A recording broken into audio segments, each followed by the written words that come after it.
नमस्कार मित्रों, मैं रश्मि कुशवाहा अपने YouTube चैनल साहित्यिक रस में आप सभी का स्वागत करती हूँ। आज हम विशंबर नाथ शर्मा कौशिक जी की कहानी ताई का वाचन करेंगे। आइए इसका वाचन शुरू करते हैं। ताऊ जी, हमें रेलगाड़ी ला दोगे? कहता हुआ एक 5 वर्षीय बालक बाबू रामजी दास की ओर दौड़ा। बाबू साहब ने दोनों बाहें फैलाकर कहा, हाँ बेटा, ला देंगे। उनके इतना कहते कहते बालक उनके निकट आ गया। उन्होंने बालक को गोद में उठा लिया और उसका मुख चूमकर बोले, क्या करेगा रेलगाड़ी? बालक बोला, उसमें बैठकर बली दूर जाएंगे, हम भी जाएंगे, चुन्नी को भी ले जाएंगे, बाबूजी को नहीं ले जाएंगे। हमें रेलगाड़ी नहीं ला देते ताऊ जी, तुम ला दोगे तो तुम्हें ले जाएंगे। बाबू, और किसे ले जाएगा? बालक दम भरकर सोचकर बोला, बच, और किसी को नहीं ले जाएंगे। पास ही बाबू रामजी दास की अर्धांगिनी बैठी थी। बाबू साहब ने उसकी ओर इशारा करके कहा, और अपनी ताई को नहीं ले जाएगा? बालक कुछ देर तक अपनी ताई की ओर देखता रहा। ताई जी उस समय कुछ चिड़ी हुई सी बैठी थी।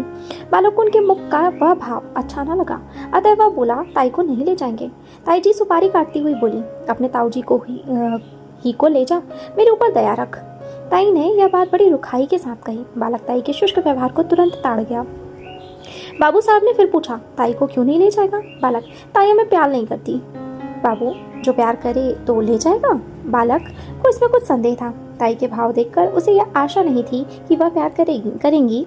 इससे बालक मौन रहा। बाबू साहब ने फिर पूछा, क्यों रे, बोलता नहीं? ताई प्यार करे तो रेल पर बिठाकर ले जाएगा। बालक ने ताऊ जी को प्रसन्न करने के लिए केवल सिर हिलाकर स्वीकार कर लिया, परंतु मुख से कुछ न कहा। बाबू साहब उसे अपनी अर्धांगिनी के पास ले जाकर उनसे बोले, लो इसे प्यार कर लो, तुम्हें ले जाएगा।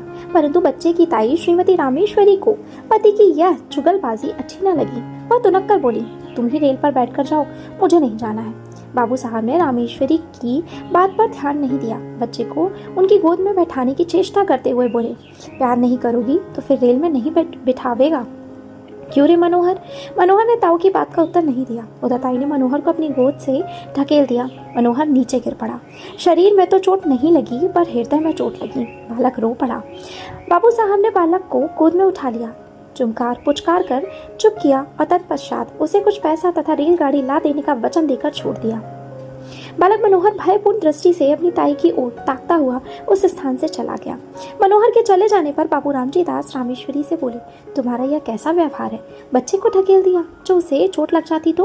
रामेश्वरी मुंह मटकाकर बोली, लग जाती तो अच्छा होता, क्यों मेरी खोपड़ी पर लाते देते थे?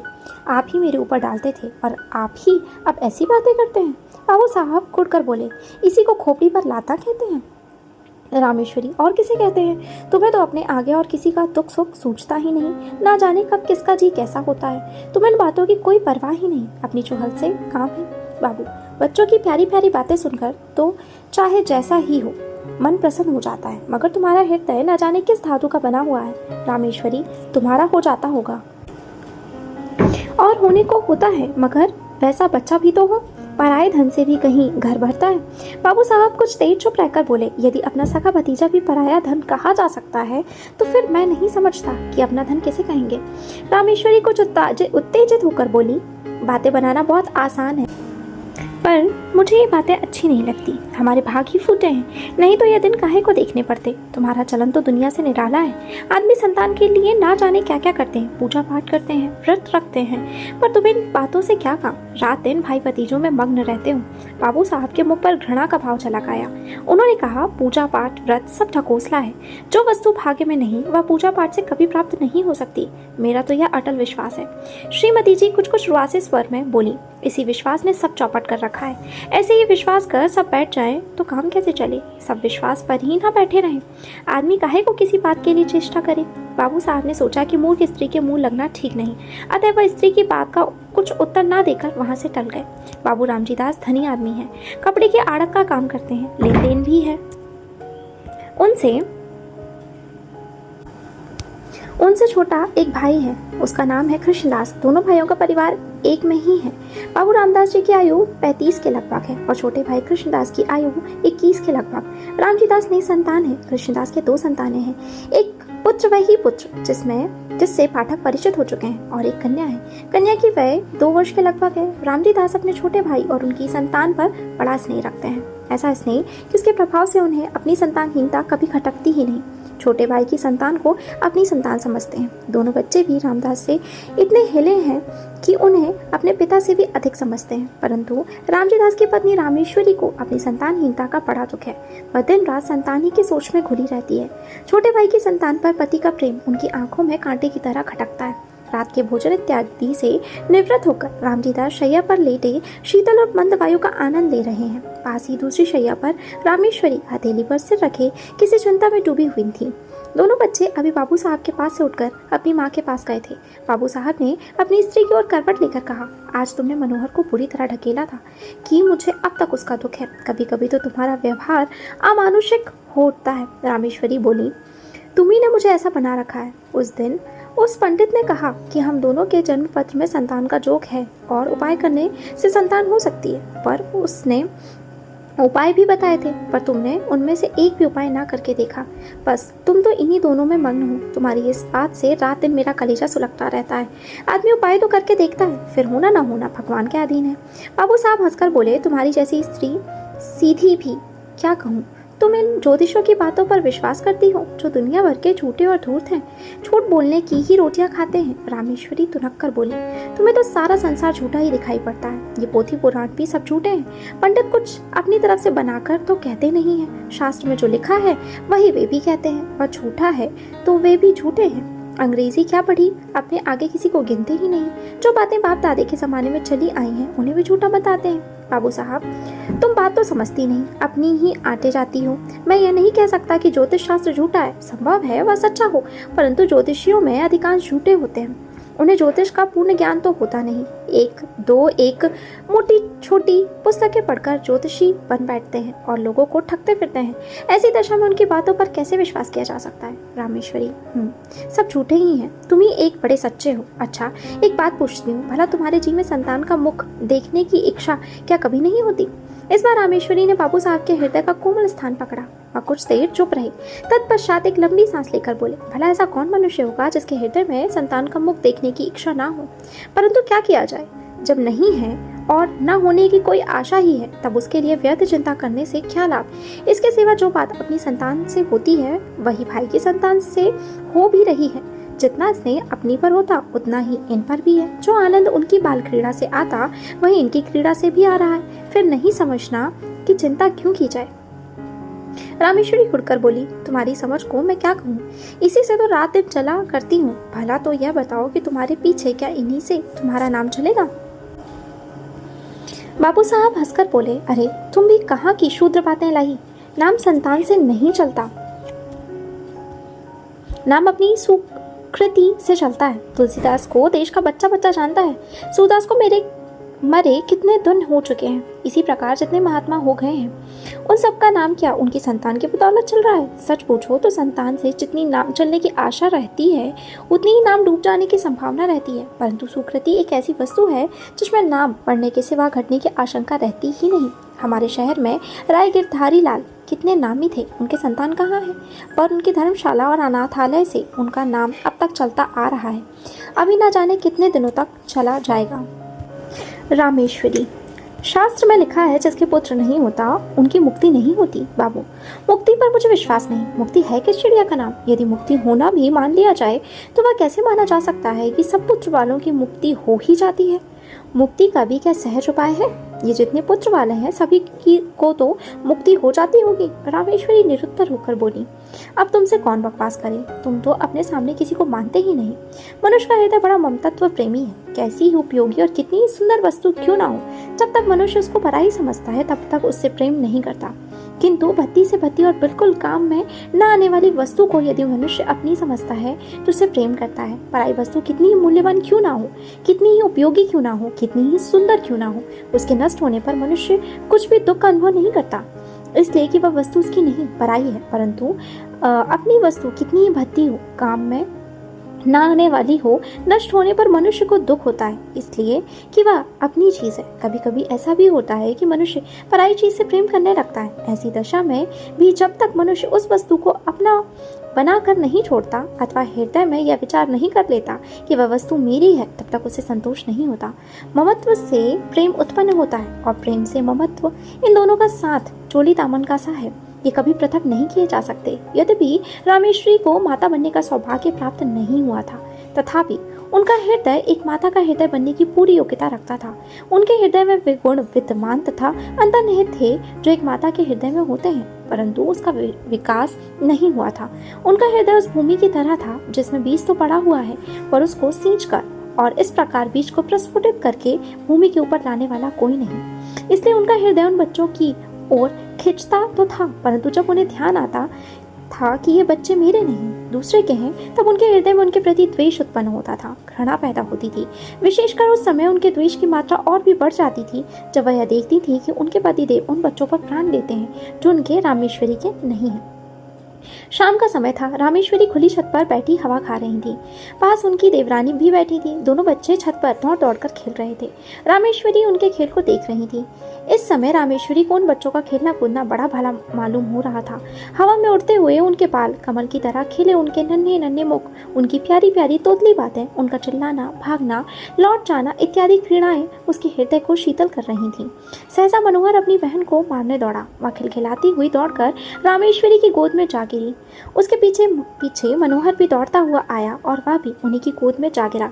रामेश्वरी उस समय सारा द्वेष भूल गई। उन्होंने दोनों बच्चों को उसी प्रकार हृदय से लगा लिया जिस प्रकार वह मनुष्य लगाता जो कि बच्चों के लिए तरस रहा हो। उन्होंने बड़ी सतृष्णता से दोनों को प्यार किया। उस समय यदि कोई अपरिचित मनुष्य उन्हें देखता तो उसे यह विश्वास होता कि रामेश्वरी उन बच्चों की माता है। दोनों बच्चे बड़ी देर तक उनकी गोद में खेलते रहे। सहसा उसी समय किसी के आने की आहट पाकर बच्चों की माता वहां से उठकर चली गई।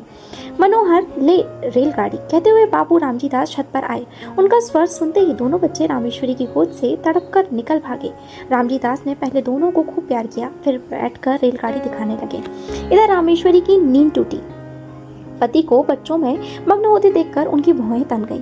बच्चों के प्रति हृदय में फिर वही घृणा और द्वेष भाव जाग उठा। बच्चों को रेलगाड़ी देकर बाबू साहब रामेश्वरी के पास आए और मुस्कुराकर बोले, आज तो तुम बच्चों को बड़ा प्यार कर रही थी। इससे मालूम होता है कि तुम्हारे हृदय में भी उनके प्रति कुछ प्रेम अवश्य है। रामेश्वरी को पति की यह बात बहुत बुरी लगी। उन्हें अपनी कमजोरी पर बड़ा दुख हुआ। केवल दुख ही नहीं, अपने ऊपर क्रोध भी आया। वह दुख और क्रोध पति के उक्त वाक्य से और भी बढ़ गया।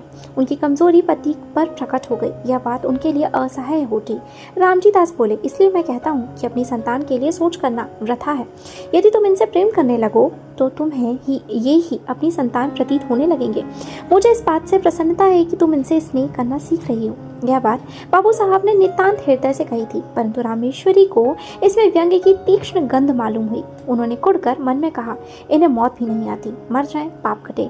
आठों पहर आंखों के सामने रहने से प्यार को जी ललचा ही उठता है। इनके मारे कलेजा और भी जला जाता है। बाबू साहब ने पत्नी को मौन देखकर कहा, अब छिपने से क्या लाभ। अपने प्रेम को छिपाने की चेष्टा करना व्यर्थ है। छिपाने की आवश्यकता भी नहीं।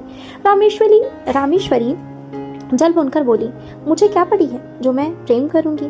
तुम्ही को मुबारक रहे। निगोड़े आप ही आ के घुसते हैं। एक बार में रहने में कभी कभी हंसना बोलना पड़ता है। एक घर में रहने में कभी कभी हंसना बोलना पड़ता ही है। अभी परसों जरा यूं ही ढकेल दिया, उस पर तुमने सैकड़ों बातें सुनाई। संकट में प्राण है, ना यूं चैन ना वो चैन। बाबू साहब को पत्नी के वाक्य सुनकर बड़ा क्रोध आया। उन्होंने कर्कश स्वर में कहा, ना जाने कैसे हृदय की स्त्री है।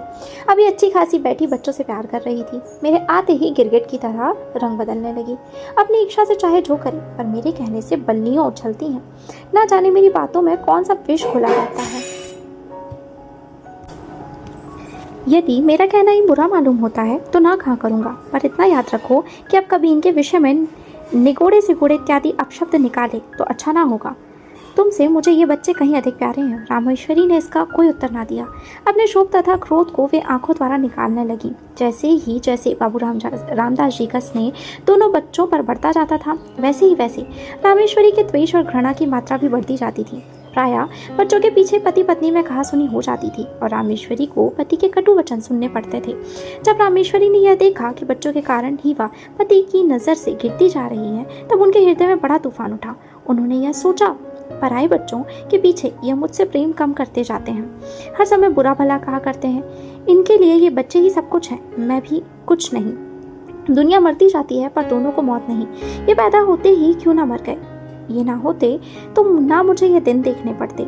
जिस दिन ये मरेंगे उस दिन घी के दिए जलाऊंगी। इन्होंने ही मेरे घर का सत्यानाश कर रखा है। इस प्रकार कुछ दिन व्यतीत हुए। एक दिन नियमानुसार रामेश्वरी छत पर अकेली बैठी हुई थी। उनके हृदय में अनेक प्रकार के विचार आ रहे थे। विचार और कुछ नहीं, अपनी निज की संतान का अभाव, पति का भाई की संतान के प्रति अनुराग इत्यादि। कुछ देर बाद जब उनके विचार स्वयं उन्हीं को कष्टदायक प्रतीक होने लगे, तब वह अपना ध्यान दूसरी ओर लगाने के लिए टहलने लगी। वह टहल ही रही थी कि मनोहर दौड़ता हुआ आया। मनोहर को देखकर उनकी भ्रुकुटी चढ़ गई और वह छत की चहारदीवारी पर हाथ रखकर खड़ी हो गई। संध्या का समय था। आकाश में रंग बिरंगी पतंगें उड़ रही थी। मनोहर कुछ देर तक खड़ा पतंगों को देखता और सोचता रहा कि कोई पतंग कटकर उसकी छत पर गिरे, क्या आनंद आवे। देर तक गिरने की आशा करने के बाद दौड़कर रामेश्वरी के पास आया और उसकी टांगों में लिपट कर बोला, ताई हमें पतंग मंगा दो। रामेश्वरी ने झिड़क कर कहा, चल हट, अपने ताऊ से मांग जाकर। मनोहर कुछ अप्रतिभा होकर फिर आकाश की ओर ताकने लगा। थोड़ी देर बाद उससे फिर रहा न गया। इस बार उसने बड़े लाड से आकर अत्यंत करुण स्वर में कहा, ताई मंगा दो, हम भी उड़ाएंगे। इस बार उसकी भूरी प्रार्थना से रामेश्वरी का कलेजा कुछ पसीज गया। वह कुछ देर तक उसकी ओर स्थिर दृष्टि से देखती रही। फिर उन्होंने एक लंबी सांस लेकर मन ही मन कहा, यह मेरा पुत्र होता तो आज तुझसे बढ़कर भाग्यवान स्त्री इस संसार में दूसरी ना होती। निगोड़ा मरा कितना सुंदर है और कैसी प्यारी प्यारी बातें करता है। यही जी चाहता है कि उठाकर छाती से लगा ले। यह सोचकर वह उसके सिर पर हाथ फेरने वाली थी कि इतने में उन्हें मौन देखकर बोला, तुम हमें पतंग नहीं मंगवा दोगी तो ताऊजी से कहकर तुम्हें पिटवाएंगे। यद्यपि बच्चे की इस भोली बात में भी मधुरता थी, तथापि रामेश्वरी का मुंह क्रोध के मारे लाल हो गया। वह उसे झड़क कर बोली, जा कह दे अपने ताऊजी से, देखें वह मेरा क्या कर लेंगे। मनोहर भयभीत होकर उनके पास से हट आया और फिर सतृष्ण नेत्रों से आकाश में उड़ती हुई पतंगों को देखने लगा। इधर रामेश्वरी ने सोचा, यह सब ताऊजी के दुलार का फल है कि पाले शत भर का लड़का मुझे धमकाता है। ईश्वर करे इस दुलार पर बिजली टूटे। उसी समय आकाश से एक पतंग कटकर उसी की छत की ओर आई और रामेश्वरी के ऊपर से होती हुई छज्जे की ओर गई। छत के चारों ओर चहारदीवारी थी जहाँ रामेश्वरी खड़ी हुई थी। केवल वहां पर एक द्वार था जिससे छज्जे पर आ जा सकते थे। रामेश्वरी उस द्वार से सटी हुई खड़ी थी। मनोहर ने पतंग को छज्जे पर जाते देखा। पतंग पकड़ने के लिए वह दौड़कर छज्जे की ओर चला। रामेश्वरी खड़ी देखती रही। मनोहर उनके पास से होकर छज्जे पर चला गया और उससे 2 फीट की दूरी पर खड़ा होकर पतंग को देखने लगा। पतंग छज्जे पर से होती हुई नीचे घर के आंगन में जा गिरी। एक पैर छज्जे की मुंडेर पर रखकर मनोहर ने नीचे आंगन में झांका और पतंग को आंगन में गिरते देख वह प्रसन्नता के मारे फूला ना समाया। वह नीचे जाने के लिए शीघ्रता से घूमा, परंतु घूमते समय मुंडेर पर उससे उसका पैर फिसल गया। वह नीचे की ओर चला। नीचे जाते जाते उसके दोनों हाथों में मुंडेर आ गई। वह उसे पकड़कर लटक गया और रामेश्वरी की ओर देखकर चिल्लाया, ताई। रामेश्वरी धड़कते हुए हृदय से इस घटना को देखा। उसके मन में आया कि अच्छा है, मरने दो, सदा का पाप कट जाएगा। यही सोचकर वह एक क्षण रुकी। इधर मनोहर के हाथ मुंडेर पर से फिसलने लगे। वह अत्यंत भय तथा करुण नेत्रों से रामेश्वरी की ओर देखकर चिल्लाया, अरे ताई। रामेश्वरी की आंखें मनोहर की आंखों से जा मिली। मनोहर की वह करुण दृष्टि देखकर रामेश्वरी का कलेजा मुंह में आ गया। उन्होंने व्याकुल होकर मनोहर को पकड़ने के लिए अपना हाथ बढ़ाया। उनका हाथ मनोहर के हाथ तक पहुंचा ही कि मनोहर के हाथ से मुंडेर छूट गई। वह नीचे आ गिरा। रामेश्वरी चीख मारकर छज्जे पर गिर पड़ी। रामेश्वरी 1 सप्ताह तक बुखार से बेहोश पड़ी रही। कभी कभी जोर से चिल्ला उठती और कहती, देखो देखो वह गिरा जा रहा है, उसे बचाओ, दौड़ो, मेरे मनोहर को बचा लो। कभी वह कहती, बेटा मनोहर, मैंने तुझे नहीं बचाया। हाँ, मैं चाहती तो बचा सकती थी, देर कर दी। इसी प्रकार के प्रलाप वह किया करती। मनोहर की टांग उखड़ गई थी। टांग बिठा दी गई। वह क्रमशः फिर अपनी असली हालत पर आने लगा। 1 सप्ताह बाद रामेश्वरी का ज्वर कम हुआ। अच्छी तरह होश आने पर उन्होंने पूछा, मनोहर कैसा है? रामजी दास ने उत्तर दिया, अच्छा है। रामेश्वरी, उसे पास लाओ। मनोहर रामेश्वरी के पास लाया गया। रामेश्वरी ने उसे बड़े प्यार से हृदय से लगाया। आंखों में आंसुओं की झड़ी लग गई। हिचकियों से गला रुंध गया। रामेश्वरी कुछ दिनों बाद पूर्ण स्वस्थ हो गई। अब वह मनोहर और उसकी बहन चुन्नी से द्वेष नहीं करती और मनोहर तो अब उसका प्राणाधार हो गया। उसके बिना उन्हें एक क्षण भी कल नहीं पड़ती। धन्यवाद।